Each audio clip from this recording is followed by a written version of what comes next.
Welcome back to the second session in our 2015 Global Resources Collections Forum.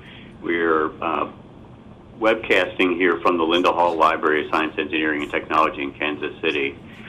This session has to do with the news and newspapers, one of the main areas that CRL has collected, in which CRL has collected over the years. In fact, from the very earliest years of CRL in 1949, 1950 was newspapers. These are cumbersome things that are difficult to handle, difficult to obtain, and a pain in the neck to store. And so CRL has taken on that. We've recently gotten into the realm of licensing news databases or negotiating for electronic access to born digital news content. The session outline here is what we're going to talk about in this session between now and the end of the hour. We'll give you an overview of CRL's news agenda. We'll also talk about electronic access to current and historical news databases, those news databases that we've negotiated licenses for, license and subscription arrangements for that CRL has done. We'll give you an update also on what we're digitizing itself, the news content that's being digitized by CRL, both CRL alone and CRL through CRL's sponsorship of the Area Materials Projects and the Global Resources Projects.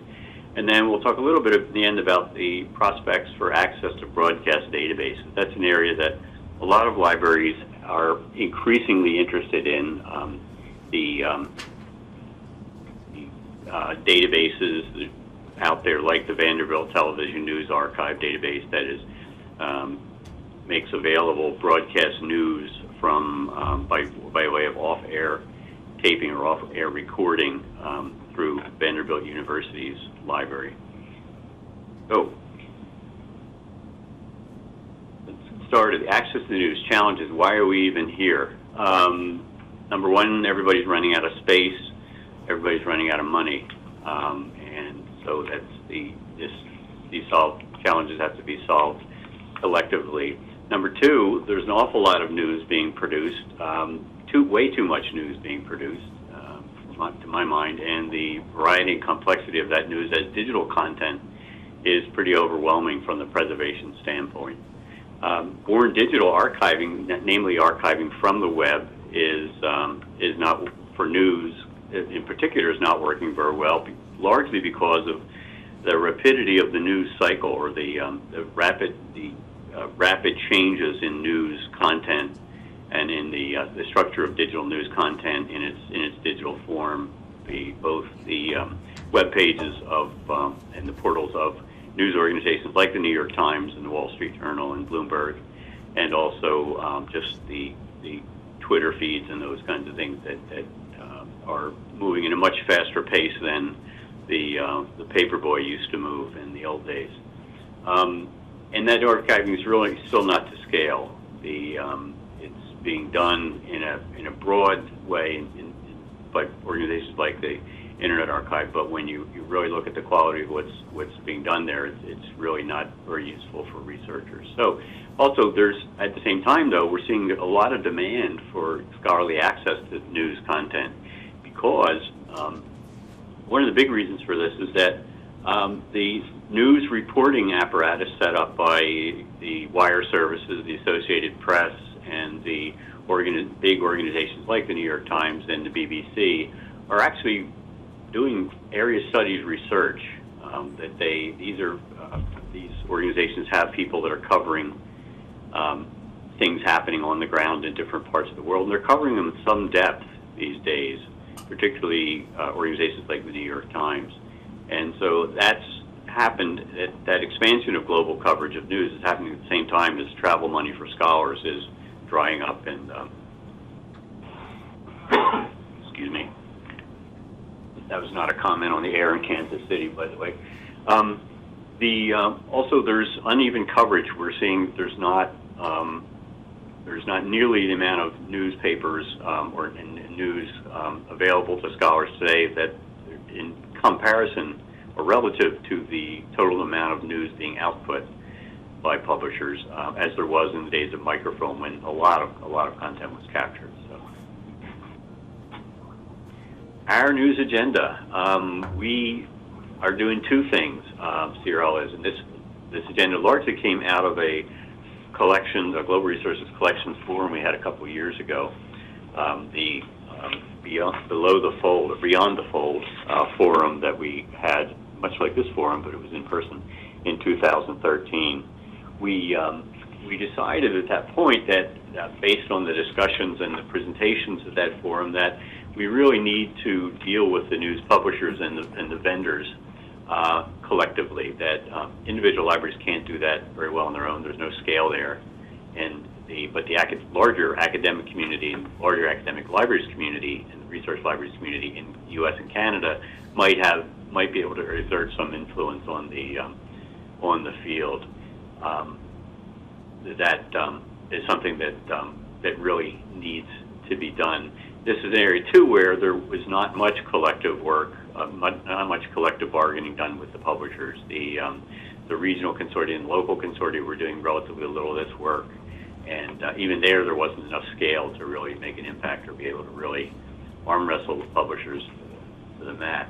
So we have been our negotiation of an academic site license with the New York Times is one of those ways in which we've exerted collective influence or beginning to.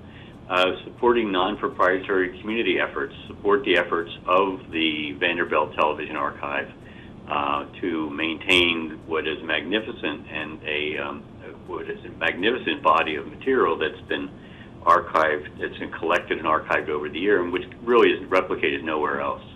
Really, no one has the kinds of holdings in news broadcast content that Vanderbilt does. And that this is an organization that Vanderbilt has done this on their own for the past many years. It's a very expensive undertaking, and we think there's the obligation and the opportunity for the larger community of research libraries to support that. So we are very interested in we've been in discussions with Vanderbilt about a CRL-wide license to the Vanderbilt. Also, enlisting support from non-traditional sectors, that the organizations that are producing the news have also invested in enormous capabilities in digital content management, and it's going to take their cooperation to preserve the kind of news content that's being produced today on the web. Second big piece, aside from the advocacy piece, is the assessment piece. We really need to do a better job of understanding what researchers' needs are. We've learned a lot in the last year and a half at CRL and CRL members about text and data mining and the kind of text and data mining that's being done. A lot of this is concentrating, at least a lot of the text and data mining outside the sciences is being concentrated on news content. And we are getting a better sense of what kinds of work researchers are doing, what kind of tools they're using, what their needs are. Increasing information on content and functionality. We need more data on the contents of the news databases. These things are very hard to pick apart and analyze. It's very hard to evaluate. There needs to be more data out there. And finally, to continue to monitor the landscape of production. We really need to understand what's under the hood of the large online news services like New York Times, BBC, and them, because preservation will require us having a good sense of what's there. And so we've continued to do work, CRL's continued to do work on these news aggregators and producers. And so that will happen more and more. That information will be getting out more and more. So it's kind of it's an approach that doesn't sound a lot like buying newspapers and microfilming them and storing them. In fact, it's a whole different set of activities, but we think it's the right set of activities or we think it's a set of activities that's more likely to result in the long-term preservation of news. So, yeah. So back to James Simon. So yeah, hi everybody. This is James. For those of you who have just joined us, this is part 2 of 3. First, we talked about science, and then we talked about news. How this agenda really plays out involves you in terms of both working with us and working cooperatively. to exert the influence on the publishers and to support the activities of the community in terms of making materials accessible, and also to work towards supplying information about how resources are being used. So this is really a cooperative agenda, and we think that it's better done together than CRL going it alone, although we gladly can take punches on the chin from the publishers. We like to do so knowing that we have 200 of our best friends behind us when we go into the ring. So how we do some of the work that we're doing, our strategy in pursuit of that agenda, of course, are in at least four ways that I can think of right now at the top of my head. That is the licensing of electronic resources and working with publishers. The assessment and information sharing portion, which is really, again, working with the producers of this news information to open the hood and look inside these databases, the repositories, the metadata that's being produced, and so on. The digitization of the news resources that we'll talk about, as well as the ongoing work of preserving the print and the microfilm that has long been our legacy. So we're going to talk a little bit about each of those pieces, and I wanted to start with an overview of our licensing efforts. As you can see here on the screen, and as Bernie mentioned, we've been doing licensing over the past few years and are steadily ramping up our activities in this.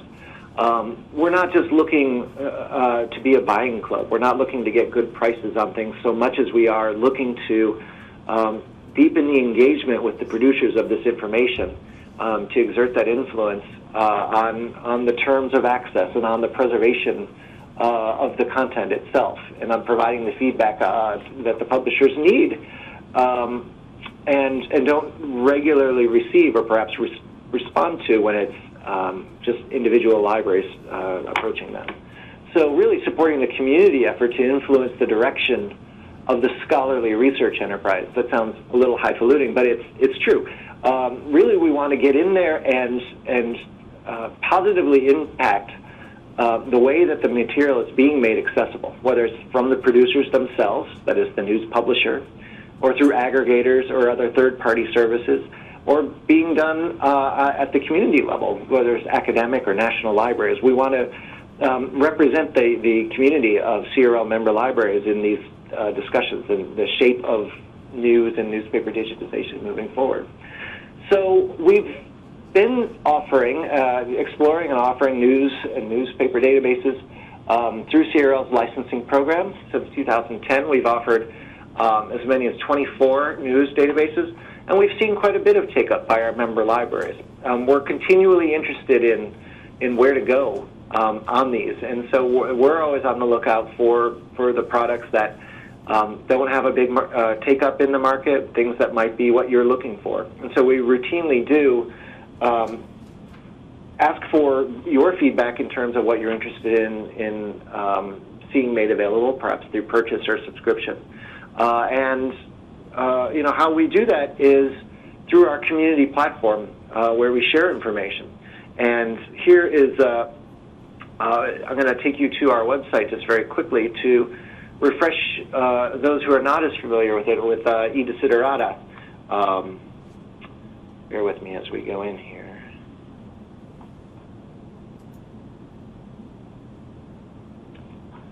Yeah, I got it. Here we go. For those of you who are not familiar with it, this is a 3-minute overview of e-desiderata, and we encourage you to go play around in it. This is accessible to all member library representatives, and if you don't have an account, you can just sign up for an account in here, and it's all single sign-on through all of CRL's online resources that require member-only access. You can sign in using your regular username, which is your email and the password that you've created.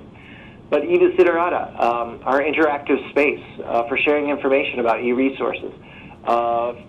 We routinely put up information in here about different products, whether it's just something that we've heard of coming down the pike, For instance, we hear tell that ProQuest is interested in digitizing a title next year. We might put up a stub of information in here. And if we think it's probably something that member libraries would be interested, we put it into the pipeline where you can see what people have asked of us. Here are things that we may want to license. We put it up here under consideration to collect your feedback and your comments on the different products. And you can do that in several ways. By making comments, which are private only to the members. You can do it by a simple thumbs up or thumbs down that you like a resource, or you can rate it by stars in terms of the content or the functionality. All of this information is designed to give not only CRL the feedback it needs, but all of the other member institutions information about the databases, what you've heard from the publisher, what rights challenges you've had in negotiating a license, what's nuts about this thing versus what's great. We develop those into more thorough reviews when it's kind of past the tipping point of the thumbs. We really start to pursue the content in earnest, and in some cases even before then, we'll draw up a full-fledged review of material. And from there, as the interest grows, we'll develop it into an active licensing offer. But let me just take you through to one review.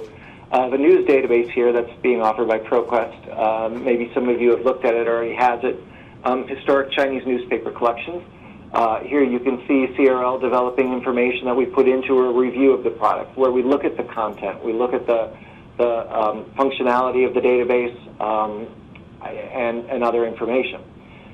You can also, when you're logged in as a member, you can also look at the offer status. And here I'm just going to flash it really quickly because this is offer members information only.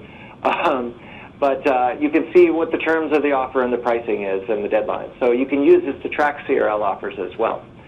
One thing more. We've been putting a lot of effort into creating information about providers of these resources as well. So we were just looking at ProQuest, so I could have linked directly through there. But when you look at ProQuest's information in eDesiderata, you can see the kind of details that we're looking for based on the interest expressed by the members to say, we don't know who this publisher is. I'm not saying that of ProQuest, of course. We don't know enough about the workings of producer X. So what can CRL tell us about the history of the content, the history of the management, the financial plans, the repository, that sort of thing, all go into these provider profiles. And as always, we would appreciate your feedback on this material as well. Bernie mentioned the New York Times offer, and I just wanted to spend a minute of that while in eDesiderata to just kind of comment on that. As most of you know, the New York Times went behind the paywall for access via the web in 2013. It was before that, but then they began to offer in 2013 an academic site license for institutions that were interested in broad campus-wide access to the full content and functionality of the New York Times.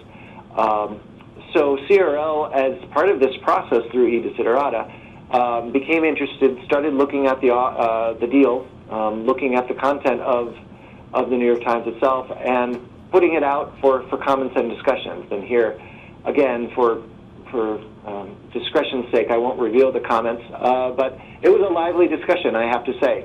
The working with the news producers is a unique and particular challenge, and that's part of why we get involved in these things is to represent institutions in very difficult and broad-spanning discussions. So CRL does have an offer out on behalf of both its members and other consortia that are affiliated through CRL's members to offer site-wide access at what we have been told are the best possible prices for access to this sort of this deal through the New York Times. Whether or not it's a great deal for institutions is often up to the institution itself to decide. But we have been assured that it is the best possible price out there that the New York Times can offer. So that's a segue back to our slides here. Hopefully that transitioned pretty easily. So the access to the full content of the New York Times. It's somewhat different than your traditional library database in that it's not a library database, that it is actually a live site. This is where the news is happening, minute by minute, hour by hour. And the site license provides access to the full functionality of nytimes.com, including the not just the news, not just the text that gets fed into aggregator databases or the page image in ProQuest, but all of the features, the video, multimedia, the blogs, the comments, what they call Times Topics, which is their kind of modern-day morgue on the New York Times site, as well as the historical content that is made available by virtue of access from nytimes.com. That is to say, they have scanned the articles, and they are available to download.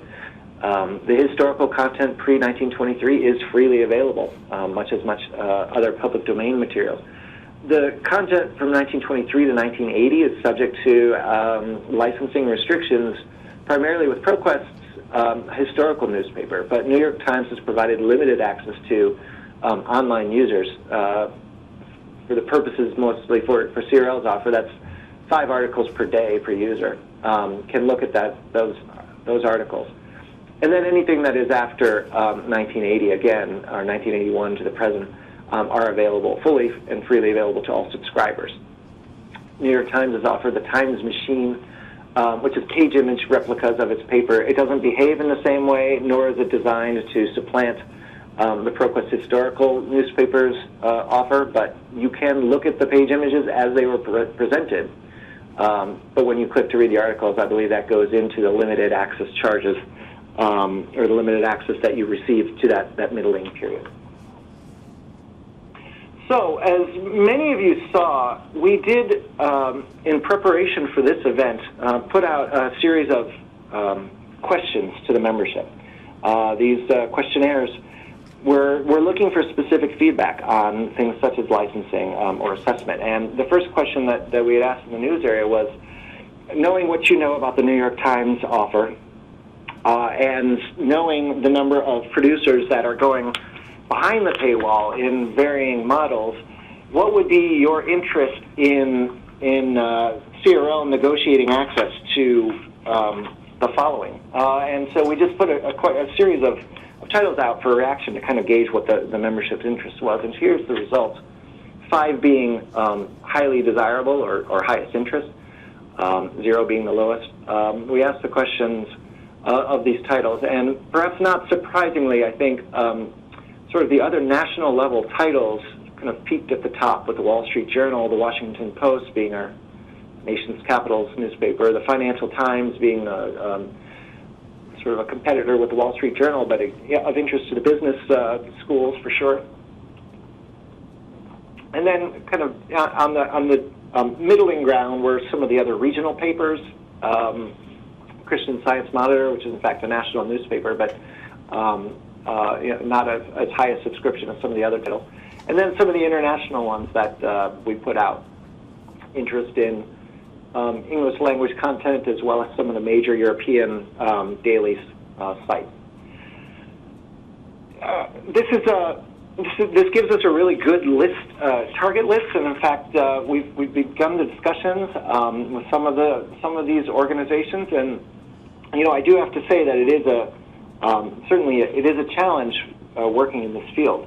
The Wall Street Journal seems pretty interested in maintaining its status quo, being a pretty highly subscribed paid access to individuals. It doesn't seem that they have a vested interest in changing their model to providing affordable access to campuses. They have offered sort of what they call a kind of a group program, which really isn't much better than regular subscription, but perhaps discounted by volume. Even kind of a mid to large size institution could face paying something as high as $100,000 a year for the elusive group program of the Wall Street Journal. So it's definitely a complicated discussion. but it's one that we want to continue to have with them and to see as they're exploring academic models. The work for the second two titles, the Washington Post and the Financial Times, we've asked our senior advisor for licensing, Ann Okerson, to take on this challenge to discuss this with the publishers. And she's had conversations with both the Washington Post and Financial Times. The Washington Post, again, doesn't seem particularly interested, or if they are interested, particularly able to change their model. Ann reported that, for the most part, the deal that they've signed with ProQuest appears to give ProQuest a lot more leverage in terms of the access to the historical content or the rolling, back files of the Washington Post. So they're not really able, I think, to offer something competitive to what the New York Times offer looks like. For the current content, however, they've rolled out a kind of an interesting paywall. It is subscription only, but they have made at least the most recent 2 weeks available to people with a .edu registration, as well as the military and the government. So we're not sure that there's much there that we can do. And also reports, and we tend to agree that the on-screen functionality and the added features of the Washington Post are not quite as robust as the New York Times at this point. We'll be interested to see how that develops under its new ownership. So it's something we're going to keep our eyes on, but I don't think we have much progress at this point. The Financial Times, on the other hand, seems to have some promise if people are interested in that content. They do offer an academic program, and they report that as many as 200 libraries have taken that up, and I think a number of them have been through the business schools. Perhaps your institution has arranged access to this content already. I know at least a few serial members that have. Mostly through the business schools, but some of them have full campus access offered through that as well.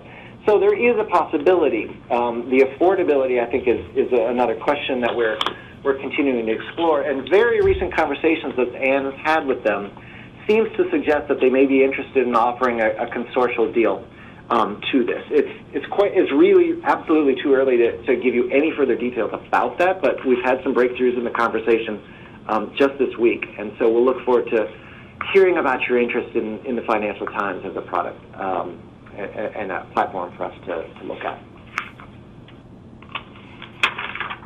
So in addition to the licensing side of things, we also were interested in looking at the assessment side of the news platforms, looking into the specifics of their access, their functionality, their repository. And we did put out a second question to the members to gauge their interest in what kinds of information are they most, what is most relevant to them in terms of making decisions for their own library, whether that's the decision to purchase the database or a decision to stop collecting the print in favor of electronic, and so on. So this juicy fruit barred slide really shows kind of the spread of interest. Again, with high being the most important or the very relevant interest, down to 1, you can kind of see what most of our members weighed in on. And the first thing really had to do with the sustainability, the persistence of the information. With the most interest, with over 95% of people saying it was fairly relevant or very relevant, 95% really said that perpetual access provisions are quite important to nail down as we go. But secondly, really the producers need to show evidence of the persistence. They need to have some guarantee that that material will be made available or will be accessible for the long term. Not just what happens in case they die or we end our license, but how persistent is this material to begin with. Third out of the 6 is something that we're going to talk a little bit about here next. Looking at very granular information about what's contained in the database. It's one thing to hear a publisher say that their collection is comprehensive. It's another thing to show the libraries exactly what they mean by that. So providing, in the case of news, issue-level holdings information. That's something that CRL has been pursuing in earnest, and I'd be happy to show a little bit more about that. As less important, but none of them are particularly unimportant, moving on down the line, more information about the content management system and the underpinnings of the repository. About more than 50% people said it was important, but it looks like at least 80% wanted to have some information about that, 3 and above, so that's good. As well as some of the financial practices of the producers. What drives them, what's their motivation, what's their model. It really is tied to the sustainability. Furthest down the line, which is something I'd be interested to hear more opinions about, is really where did this material come from to begin with? When a producer like ProQuest Digitized at the Times of India, where did they get their material? Was it from UMI's vault? Was it from the Library of Congress? Was it from the producer, the publisher of the information? Did it come from microfilm or print? These are the kind of questions we were getting at when we were talking about provenance, the chain of custody of materials. Not a lot of people thought it was highly relevant, but only 60% really thought it was useful information. So I'd like to tease that out a little bit more in discussion later on if we can. I am running a little behind schedule, so I'm gonna breeze through this next portion fairly quickly. But all of this is mostly a teaser for some future discussions that we want to have with the membership. Part of our assessment process through the support of the Andrew W. Mellon Foundation has been to pursue the very kinds of things I've been discussing here, which is looking at the repositories and the content therein in order to help libraries by developing some tools to inform them about the practices of the publishers, the sustainability of digitized resources, the content, so that they can make local library decisions about licensing or about preservation of their own news collections, or about retention decisions for that matter. So under the program sponsored by Mellon, we just held last week a consultation in Stockholm, Sweden with the IFLA News Media section under the event called Framing a Common Agenda. The full title of that was Framing a Common Agenda for Newspaper Digitization and Preservation, where we presented to both national libraries, academic libraries, commercial publishers who were in full force there as well, academics and academic networks, as well as funding organizations, some information that we've gleaned through our harvesting of detailed information and through our repository assessments, to consider the state of current newspaper digitization and what priorities we have in common moving ahead, and B, to identify sort of the appropriate roles and protocols of information sharing to work together to make these future efforts more sustainable and strategic and transparent. So the work that we did there was twofold. One, we were looking at the data and information sharing, and two, we were looking at some criteria for assessing repositories so that we could kind of gauge across the board, some consistent ways of measuring both the sustainability and transparency of these products. In terms of the data, we'll talk a little bit about information held in our ICON database. ICON, the International Coalition on Newspapers, has been around for a long time, focusing in on sharing information about preservation and now digitization of materials. And the ICON database, which is available through CRL's website, gathers together detailed level metadata on newspapers in digital form, as well as in microfilm and in print, and represents that on a granular level so that libraries can take a look to see what's accessible, in what format, and by whom. All of this is a collection. We designed this to be a collection management tool so that libraries could use this to help make decisions about their own local collecting or licensing activities.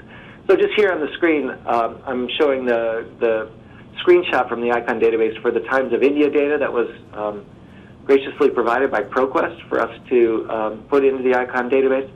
And the kinds of assessment that libraries can do and what we're working on building out are really detailed ways of looking at the different kinds of data. And here, what we presented at the summit was a way of looking at the ProQuest data for the Times of India, where you could see the years represented down at the bottom of the screen, that is from the 1800s up to the present, how many issues per year are available in the database, and where perhaps the gaps are. And you can see in the early years some missing years, a few conspicuous gaps here and there throughout the collection. You can overlay that with the ICON data for materials held elsewhere in microfilm or in print to see whether ProQuest could fill in those gaps. Similarly, you can use the data to compare and assess different products, whether it's a digital-to-digital overlap or perhaps a digital-to-print. In this case, I'm just showing the Alexandria Herald, which is a newspaper that was digitized by Redex, and they've given us data for their early American newspapers archive. And here we're comparing the overlap of this title to the print holdings in the American Antiquarian Society, where we could look at a very detailed issue level, the comparison of the number of issues, or the issues by date in the digital product from Redex, and the issues by date in print held by the American Antiquarian Society. So this is the kind of data assessment we're talking about. In all, we've looked to do a very high-level assessment of the state of newspaper digitization around the world. And here you can see the results of some of our studies, which is now up on the event site, where we can look at the shape of newspaper digitization moving forward. So this is you can kind of see the swell of the materials in the late 19th and early 20th centuries, the copyright cliff that hits at 1922, a spike of interest in World War II newspapers, and then this large decline of newspaper availability in the years following up to the present. The gray bar, of course, here represents what's missing. Why is this chart going down instead of up? Where do we need to go in terms of digitization? So we'll talk more about that at a future meeting, but we'll take your questions if you have them. So here is a summary of the assessment that we did at the ICON Summit. Not looking just at the data, but also at what metrics can we use to measure the repositories. To catch us up, we have a few questions, but yeah, I want to make sure we have time to get them. Bertie, do you want to jump in? Let me jump in here and relay some of the questions. Someone asked what kind of experience we've had negotiating text mining rights in the news database sources. A lot of the text mining of news sources is being done by kind of one-off projects where the faculty member or the researcher is working directly with the provider, say ProQuest, without the intermediation of the library. That's the one-off things. In the case of the New York Times, in negotiating this arrangement with the New York Times, they provide APIs for mining their online content and tools. There are actually a fair number of pretty good tools they have with it. These were things that they just did by themselves. We didn't have to pressure them to do that. But what I think will happen in the future is that as we understand what kind of text mining and data mining researchers are doing with news databases or with news content, we can influence or certainly help guide the New York Times and those organizations to provide those kind of tools or to make the text available for those tools. We had no luck in getting agreement by the New York Times to allow full downloads of all text, of large amounts of text. That their system is just not built to do that. But and I'm not sure at that point that these kinds of organizations will ever allow that kind of thing. But I think there is a great potential for them developing new technologies and new tools that will be built into their systems that will help researchers do the kind of text and data mining they need to do. But we need to know more about those needs. And we also need to get a bit more leverage with the New York Times. Again, our interest at the New York Times is not selling as many subscriptions as we can. We don't get a bicycle if a lot of CRL libraries sign up with the New York Times Online. But our goal is to have enough influence as the New York Times that we can enable them or force them or persuade them to or influence them to do the right thing in terms of preserving content. They're actually doing a very good job of preserving their back content now because there's money in it. And I think there will probably always be money in it, but I think they could do better, and there are things we'd like them to do. Somebody asked about preservation of news images. The New York Times, again, using that as an example, because there's the people that we've been locked in a death struggle with over the last couple of years, they host all of their old news images, all the news images that they've been produced by New York Times photographers or that they've gotten the rights to, on their online platform, and that if you have access to New York Times online, you get access to those images, and there are far many more images there than there are in the either the print edition of the newspaper or on just the headline, the landing page of the New York Times online. So that's an enormous amount of content. We do, I think what that misses, though, is the agency, is the photo agency produced content, the images produced by photographers working for Agence France Presse and the Associated Press and and Corbis and some of the other agencies. It would be good to know from you folks if there are particular agencies that we should be dealing with, because there are a number of them out there. We have a sense of which ones are important, but we'd really like to narrow it down and figure out, if there's one we had to approach first, which one would that be? So we're open to your suggestions and your input on that. Again, these agencies, a lot of this digital content, it has a very long tail, so it's not disappearing from their servers, but the key is getting research access to it for the long run. Somebody mentioned, question two, what other desirable databases that have not yet been, what are the other desirable databases that haven't yet been taken up? There is a number of these databases that we mentioned in our survey are ones that you have already, that libraries have already. None of them do, in no case, though, is any of these databases that everybody in CRL has. So to some extent, there's some little measure of desire there for any of these candidates. But the ones that haven't been taken up yet tend to be the more foreign language databases. And so the Frankfurter Allgemeine Zeitung and Le Monde and those kinds of things. The other sets of databases that haven't been taken up much yet, at least by a large population of serial libraries, are the ones for the local papers, for particular big large city papers like Minneapolis Star, those kinds of things. We're still collecting those on microfilm, but I don't think we have enough of a sense of the need or interest from serial libraries for us to go after any one individual ones of those.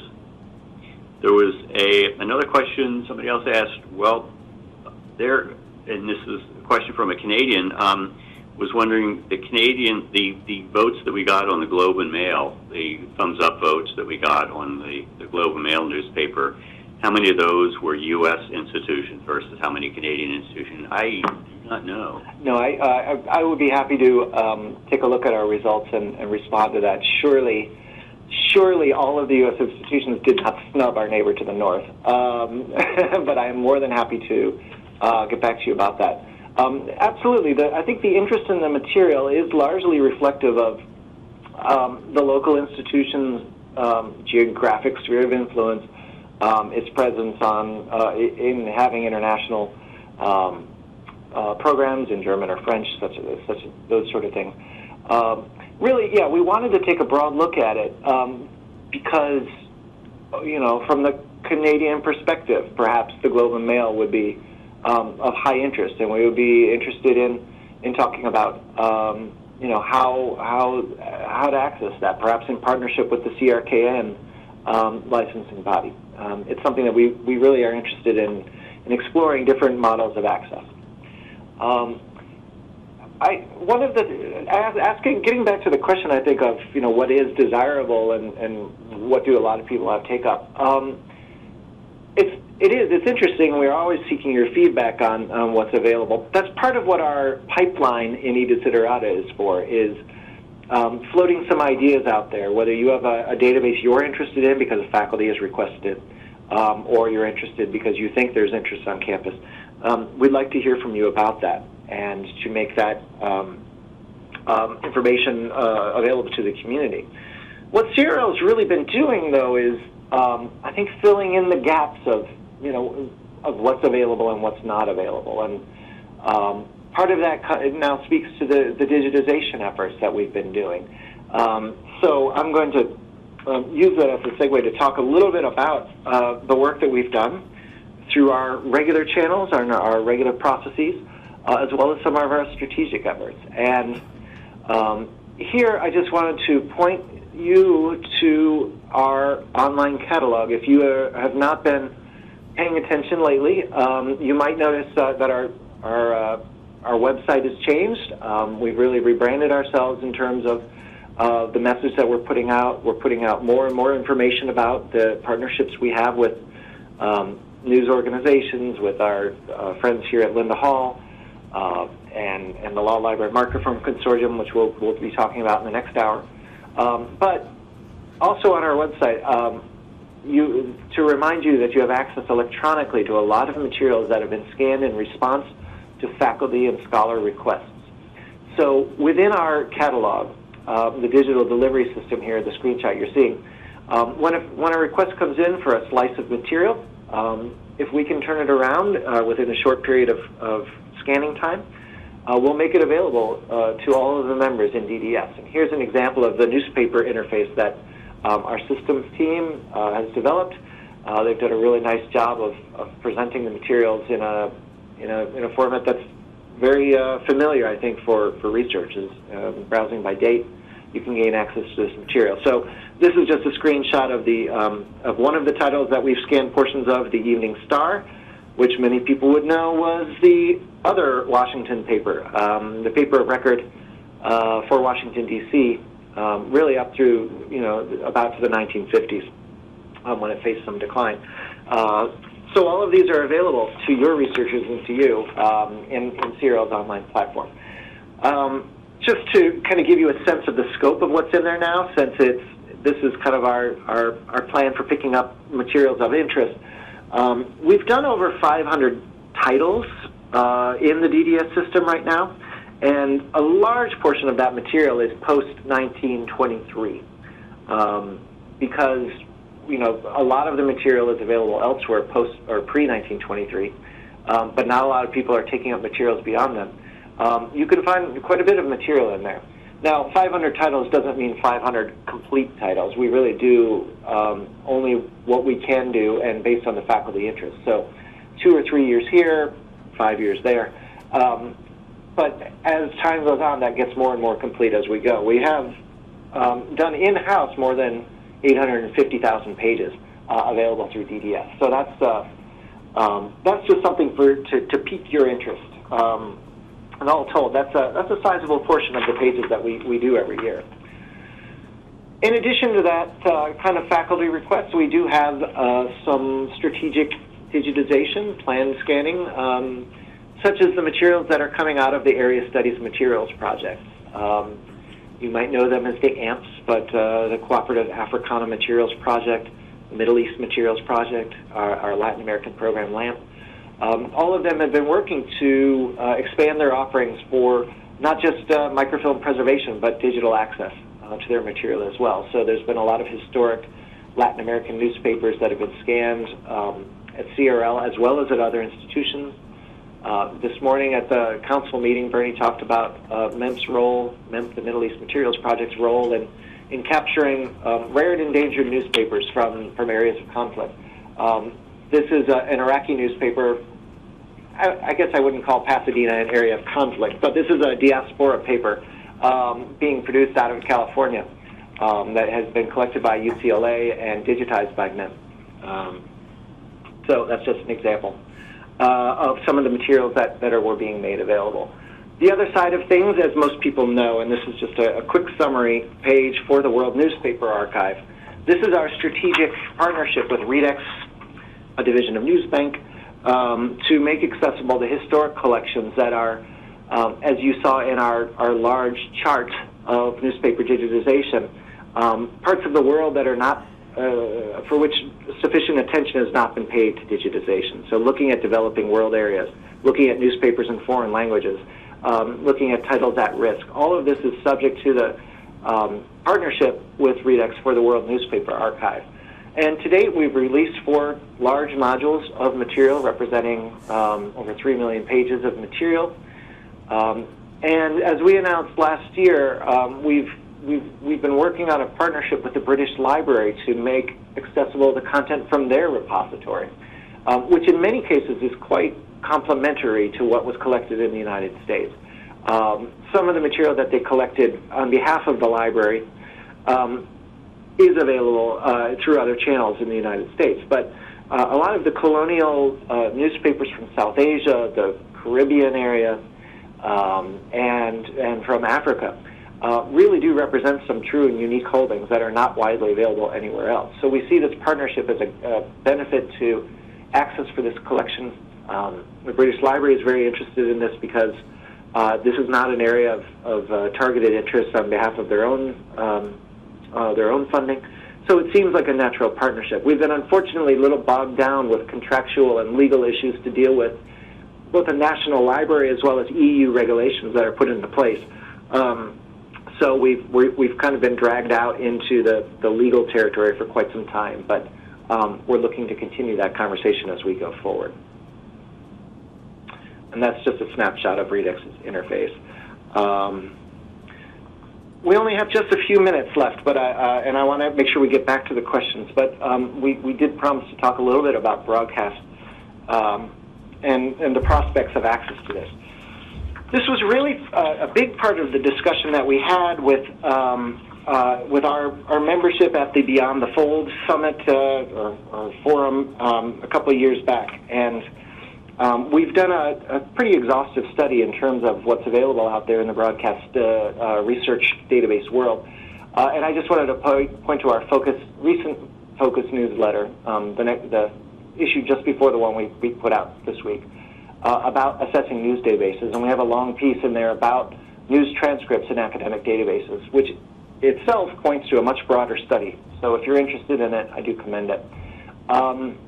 Bernie mentioned Vanderbilt, and as most of you know, the Vanderbilt Television News Archive has been around for some time, indexing and abstracting the news transcripts that are available and capturing this material on media that they can share through interlibrary loan.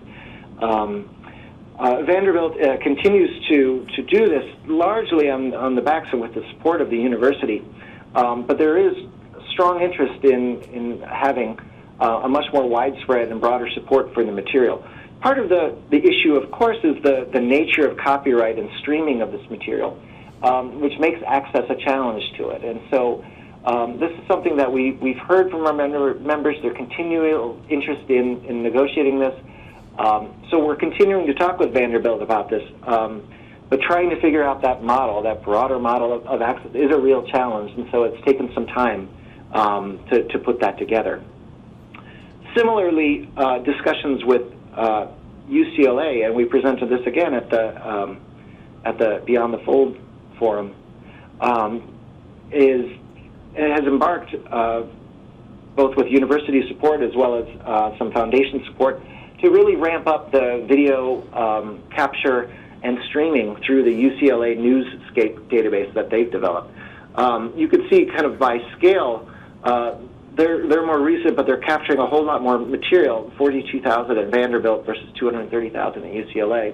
And they've really expanded the network presence as well as the international networks that they've been capturing digitally, including the closed captioning text. This is what they're using as their discovery system, rather than the abstracting and detailed work that Vanderbilt's been put together.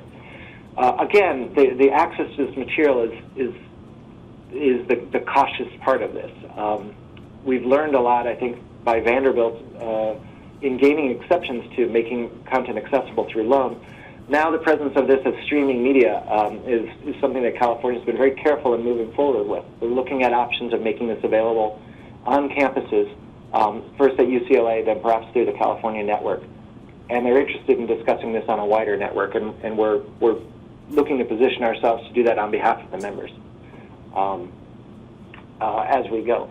So we're continuing to have those conversations. We haven't made significant breakthroughs on this, but we're hopeful to talk about that more as we go and see what we can't do. So we'll welcome your continued feedback on that.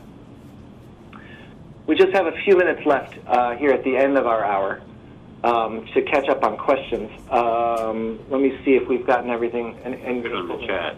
Yeah. We're good on the chat, and I do want to remind people if they want to ask something by voice. We have a hand raised, and I'm going to see if I can get them on the line here. Carmelita, I've unmuted you, I think. Can you hear me? Yes. Perfect. Thank you. Perfect. Thank you, James and Bernie, for the great overview. I really appreciate it.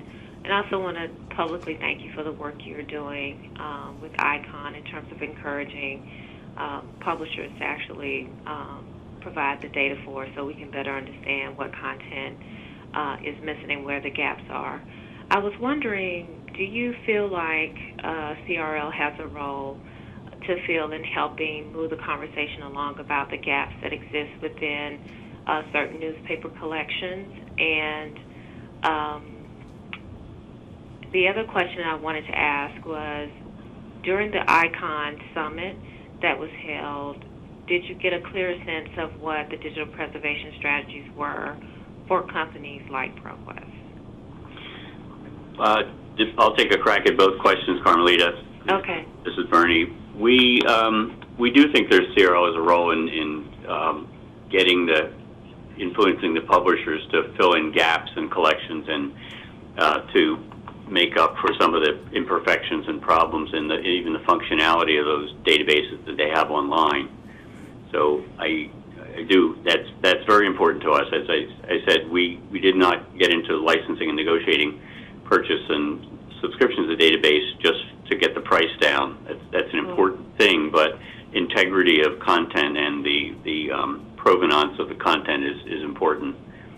We think it's important at any rate, so we do think that we have a place in there. We were very encouraged, as your second question, we were very encouraged at the ICON Summit in Stockholm last week by the reactions of the publisher. They do seem to be, they certainly, the ones that were there, it was Gale, ProQuest, Eastview, and Newsbank, they were all understood.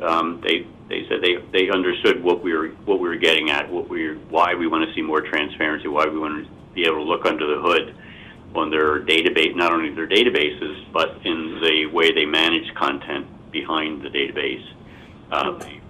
What measures they put in place for persistence of content and continued integrity and the establishing chain of custody and that kind of thing. And so, but they acknowledged that there were problems in leaking in competitive information out there. They're relatively reluctant to let us to reveal much about their supply chain, about what's in, not the supply chain, but their pipeline, what's in the works, what products are in the works, because they're always trying to get things to market before the competitors.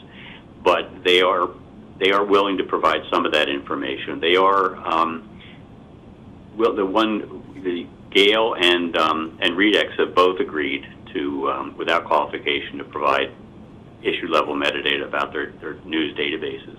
ProQuest, I think we'll get there. I mean, we're talking with them also about auditing their platform, and that is something that they have now taken we really, last week at Stockholm was the first time we gave them a real sense of what that would mean, how deeply we want to pry into what they're doing and how they're doing it.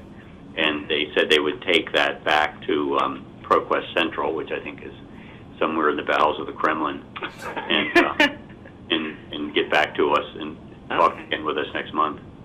Okay. Thank you very much. Welcome. Thanks, Carmelita. I do appreciate that. We're going to get this back on mute. Okay, so we've really pushed the boundaries of our time limit here, and I'd like to, I think if we can, move us back to, get us back on track here by moving into the third session.